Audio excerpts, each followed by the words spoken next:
मित्रांनो, कालच्या एका व्हिडिओच्या माध्यमातून आपण धान उत्पादक शेतकऱ्यांसाठी जे वनपट्ट्यामध्ये येतात, जे अद्यापही पहिल्या टप्प्यातील उर्वरित शेतकरी आहेत, मग ते जिल्हा कोणताही असो, आणि ज्या शेतकऱ्यांनी फक्त नोंदणी केलेली आहे अशा शेतकऱ्यांना धान उत्पादनासाठी आपण कालच्या व्हिडिओमध्ये माहिती घेतलेली होती. परंतु मित्रांनो, आता परत एकदा नवीन माहिती समोर आलेली आहे. धान उत्पादक शेतकऱ्यांना आता दुसऱ्या टप्प्यातील शेतकऱ्यांना, त्याचबरोबर वनपट्टेधारक शेतकऱ्यांसाठी बातमी असणार आहे. आणि त्यानंतर ज्या शेतकऱ्यांनी फक्त नोंदणी केलेली आहे, मग ते जिल्हा कोणताही असो, अशा शेतकऱ्यांसाठी हा व्हिडिओ महत्त्वाचा ठरणार आहे. तर पूर्वी जर चॅनलवर नवीन असेल तर चॅनलला सबस्क्राईब करा आणि समोरील जे बेल आयकॉन बटन आहे ते दाबायला विसरू नका. तर नमस्कार मित्रांनो, मी राजसूर्य, स्वागत आहे कृषी मॅन युट्यूब चॅनलमध्ये. मित्रांनो, तुम्हाला देखील काही प्रश्न असतील तर डायरेक्टली इंस्टाग्रामला मेसेज करून विचारू शकता. इंस्टाग्राम आयडी हा डिस्क्रिप्शन बॉक्समध्ये दिलेला आहे. तर मित्रांनो, काल आपण व्हिडिओच्या माध्यमातून माहिती घेतली होती गडचिरोली जिल्ह्याबद्दल. त्याचबरोबर मित्रांनो, चंद्रपूर जिल्ह्यातून, त्याचबरोबर गोंदिया, इतर प्रत्येक जिल्ह्यातून आपल्याला कमेंट येत आहेत. परंतु मित्रांनो, जास्त कमेंट चंद्रपूर जिल्ह्यातून काल दिसल्या. त्यानंतर मित्रांनो, गडचिरोली जिल्ह्यातील आपण धान उत्पादक शेतकऱ्यांसाठी माहिती घेतलेली होती की बाबा 15 जुलैपूर्वी जे वनपट्टेधारक शेतकरी आहे त्यांना वाटप होणार आहे, आणि त्याचबरोबर उर्वरित जे शेतकरी आहे त्यांना 16 कोटी रुपयांचा जे निधी आहे तो वाटप होणार आहे, वगैरे वगैरे बरीच माहिती घेतली मित्रांनो. परंतु मित्रांनो, आता आज परत एकदा वेगळीच माहिती समोर आलेली आहे. ती म्हणजे जे शेतकरी वनपट्ट्यामध्ये येतात, त्यानंतर जे शेतकरी म्हणजे याच्यामध्ये उर्वरित शेतकरी आहेत पहिल्या टप्प्यामध्ये, त्या शेतकऱ्यांना आता परत एकदा धानाच्या बोनसची प्रतीक्षा करावी लागणार आहे. त्याचं कारण सांगतो. तर त्याचं कारण सांगण्यापूर्वी तुम्हाला एक सांगतो, चंद्रपूर जिल्ह्यातील जे धान उत्पादक शेतकरी आहेत, तर त्या शेतकऱ्यांच्या बऱ्याच कमेंट आल्या त्या की बोनस कधी जमा होईल वगैरे. तर चंद्रपूर जिल्ह्यातील जे शेतकरी नोंदणी केलेली आहेत आणि जे शेतकरी नोंदणी प्लस विक्री केलेली आहेत अशा शेतकऱ्यांना सांगतो, तुम्हाला देखील आता सध्या वेट करावा लागणार आहे धानाच्या बोनससाठी. कारण मित्रांनो, सरसकटची मागणी होत आहे चंद्रपूर जिल्ह्यातून की बाबा आम्हाला धान नोंदणी केलेल्यांना प्लस विक्री केलेल्यांना दोन्हीला मिळून सगळ्यांना सरसकट बोनस द्या वगैरे. त्या कारणास्तव चंद्रपूर जिल्ह्याचं वाटप थांबवण्यात आलेलं आहे. आणि त्यानंतर नागपूर जिल्ह्यातील शेतकऱ्यांना सुद्धा सांगतो की सध्या बोनसची तुम्हाला 15 जुलै नंतरच वाटप होऊ शकतो. सध्या तरी बोनस 15 जुलैपूर्वी तुमचा बोनस वाटप होण्याची कमी शक्यता आहे, म्हणजे शक्यता नाहीच सध्या तरी, 15 जुलै नंतर वाटप होऊ शकतो. आता वळूया आपल्या मेन टॉपिककडे. तर मित्रांनो, जे शेतकरी वनपट्ट्यामध्ये येतात, त्याचबरोबर जे शेतकरी आता 16 कोटी रुपयांचा जे निधी उर्वरित होता, पेंडिंग होता, अशा शेतकऱ्यांना आता परत एकदा वेट करावा लागणार आहे, वाट बघावी लागणार आहे. त्या शेतकऱ्यांना 20 जुलै नंतर हा धानाचा बोनस वाटप होणार आहे.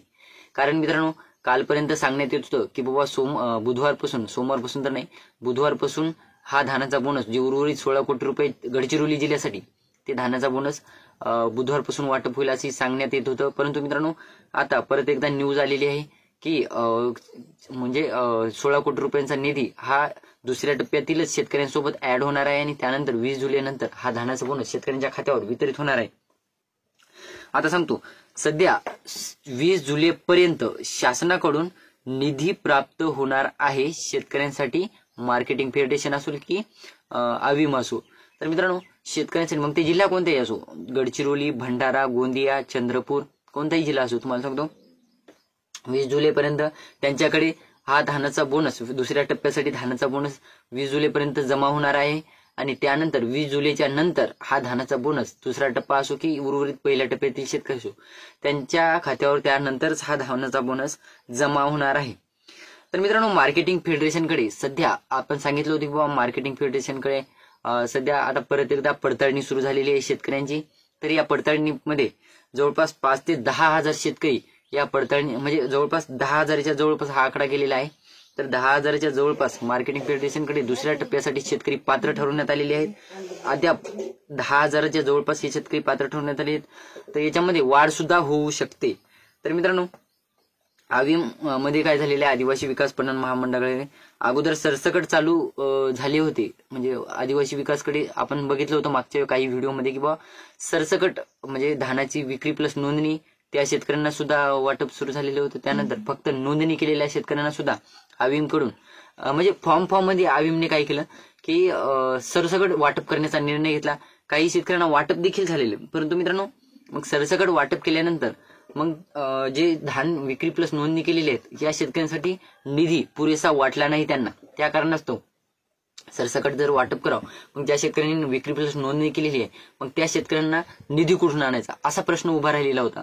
त्या कारणास्तव काय झालेलं आहे, तर विक्री केलेल्या शेतकऱ्यांसाठी निधी पुरणार नाही, त्यामुळे आता फक्त या टप्प्यात विक्री केलेल्या शेतकऱ्यांनाच हा धानाचा बोनस वाटप सुरू करणार. अगोदर फॉर्म मध्ये त्यांनी सरसकट टाकून दिले, 2-3 दिवस वाटप सुरू केले आणि सरसकट मध्ये काही शेतकऱ्यांना बसवलं, परंतु त्यांच्या लक्षात आलं की आपण जर सरसकट प्रत्येक शेतकऱ्याच्या खात्यावर म्हणजे विक्री प्लस नोंदणी आणि त्यानंतर फक्त नोंदणी केलेल्या शेतकऱ्यांना सरसकट जर वाटप करणार आहोत, तर मग इतर शेतकऱ्यांचा प्रश्न काय, जे पहिल्या टप्प्यात पात्र आहेत, मग इतर शेतकऱ्यांना निधी पुरणार नाही असं त्यांच्या लक्षात आली गोष्ट. आणि त्यानंतर त्यांनी काय केलं, फक्त विक्री प्लस नोंदणी म्हणजे विक्री प्लस नोंदणी केलेल्या शेतकऱ्यांना वाटपाचा निर्णय घेण्यात आला. आणि त्यानंतर फक्त ज्या शेतकऱ्यांनी विक्री प्लस नोंदणी केलेली अशा शेतकऱ्यांना हा धानाचा बोनस जमा करण्याचा ठरवण्यात आलेला आहे.